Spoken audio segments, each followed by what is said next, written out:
I would suggest that as well as our chalice, our stained glass windows at the back there, taken from our Wakefield Street church, and our John Dowie painting up here at the front, are the things that do that for us here in Adelaide.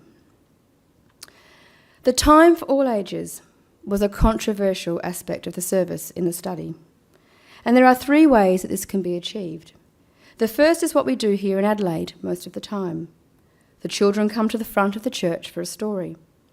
This has strengths, they said, and weaknesses. Sometimes the children enjoy the story, sometimes it's clear that they don't. Some adults complain of being bored, although I would suggest that the kids have done a wonderful job of behaving well from the time of the gong until the story, so maybe we adults should give them the courtesy of listening to their story for just 5 minutes. And that's the crucial thing. Make it 5 minutes. Keep it lively and err on the side of humour rather than a heavy theological message, displayed beautifully this morning by Theo Squires. Absolutely. Some children sometimes may not like the story, although they did this morning. But it is obvious that they love Sunday Club. Other Unitarian churches have the children remain in the church for the entire service with no children's story at all. This can be alienating and boring for the children. Their parents can be worried about their children being restless, and others can be disturbed. However, some say that this practice develops a knowledge of worship that is invaluable to them in their later adult religious lives. And the third way the time for all ages can be achieved is by a monthly intergenerational service in which the children take on a major role. A local example of this are last year's Christmas Eve service at Shady Grove and Emma Ellis's farewell service in July this year. And you would all agree, I'm sure, that these were lovely services. However we approach services for children, rest assured that everything that makes our worship service more accessible to children makes the service more accessible to adults as well. The sharing of joys and concerns was an extensive part of the UUA worship study. There were concerns about where to best place this segment, how long the segment should be, how much time each joy and concern took. Confidentiality issues were raised, and the questions of whether concerns should be personal, communal, or political, and whether newcomers would feel alienated from the process. It was generally felt, though, that the benefits outweighed the costs, and the candles of joy and concern was a practice that congregations valued throughout the Unitarian world. Across all sectarian and faith boundaries, all over the world, prayer is the most common element of a service of worship. And times of prayer or meditation in Unitarian Universalist services can have a powerful impact upon the religious community. Setting aside a time in worship for this purpose is not just a nod to tradition or an appeasement to the most Christian among us. Praying together as a religious community, whether by sitting together in silence or by being led by the worship leader, acknowledges that our lives are not entirely our own and that we are creatures of an interdependent web. In prayer or meditation, we acknowledge the larger reality of life, while acknowledging that there is another dimension to life that we don't see or comprehend in the same way. Those Unitarians who use words such as prayer and God, see God not as a Santa Claus figure, but as an entity that is present in our spirits and in our lives, and encourages and gives us the courage to change what we need for the world to change. Those Unitarians who use words like meditation and reflection, they describe a time of interior seeing that takes the form of an interlude of silence, perhaps introduced by spoken words. And the word meditation comes from the Latin meditato, which means contemplation. It is a time to clear the mind from distractions and focus on the simple reality of what is.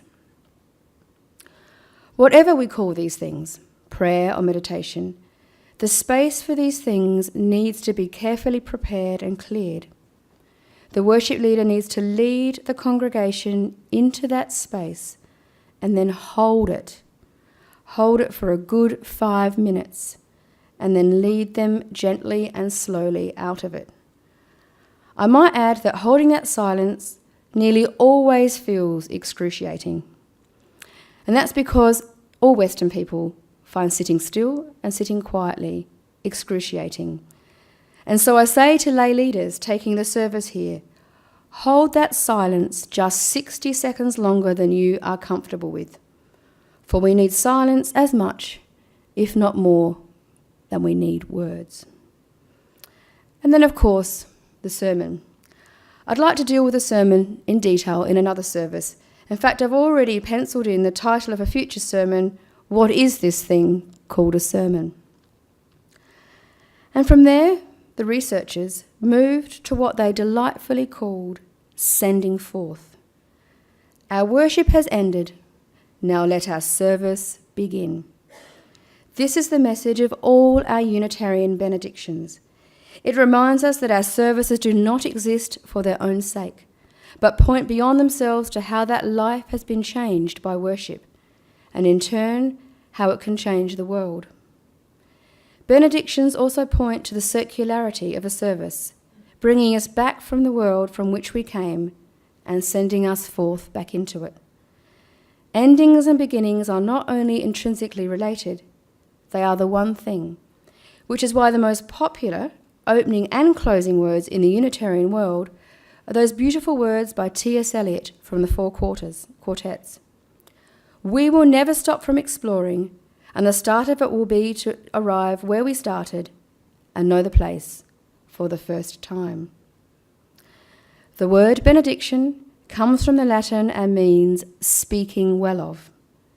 And so it is fitting, as we leave the frame and container of ascribing worth to that which matters the most, that we speak well of it, that we speak well of ourselves, of each other, of our community, and of our world. So there it is, this thing called worship, this thing called worthship. Worship to me is fascinating, endlessly fascinating, and that is because it contains within it all the other things in life that are endlessly fascinating to me. Things like paradox and subtlety, mystery and surprise, things that reside at the poles of existence, that complement and contradict and augment each other. Things that are centered and still. Things that move, that dance and flow and swirl. Things like the words and the silence, the dense content and the spaces, and the air that flows from these spaces into and through the dense content and allows them to move and breathe and change. The well-researched address, the personal anecdote, the funny story, the sharing of the things in life that most sadden us, overjoy us, anger us, and terrify us. Good worship is well prepared. Make no mistake about that. Poorly prepared worship always looks poorly prepared. It does not look spontaneous and it does not look laid back. It just looks poorly prepared. Paradoxically, or not, the worship that looks the most relaxed and spontaneous has been very carefully crafted and thoroughly prepared. Good worship has a frame around it, and that frame is drawn in such a way that we all know where it starts and where it ends. A good worship leader clearly marks out that space in a manner that is the same every week and that leaves people in no doubt what has happened. Then we enter a time of quiet to collect ourselves for this time out of time. We then have a time of high energy, hymns, story for all ages, candles of joy and concern. Then we enter a time of deeper quiet, aided by meditation, a longer silence, and contemplative music. We are then centered down enough to hear, to really hear the message of the minister or worship leader. After another short period of silence in which we absorb the preacher's words, good worship sees the leader walk us gently out of this time out of time back into the world at large. As we sing our final hymn, and she or he sends us forth back into that world, hopefully with a few more things to consider than when we came in. As we are sent forth, or as we send each other forth, We bless each other in benediction. That is, we go speaking well of each other, of ourselves, of this church, and of our world. Good worship is within the grasp of all of us, yet it is also elusive. Good worship is disciplined and free, is carefully planned and improvised. Good worship is like the sound of one hand clapping. Amen.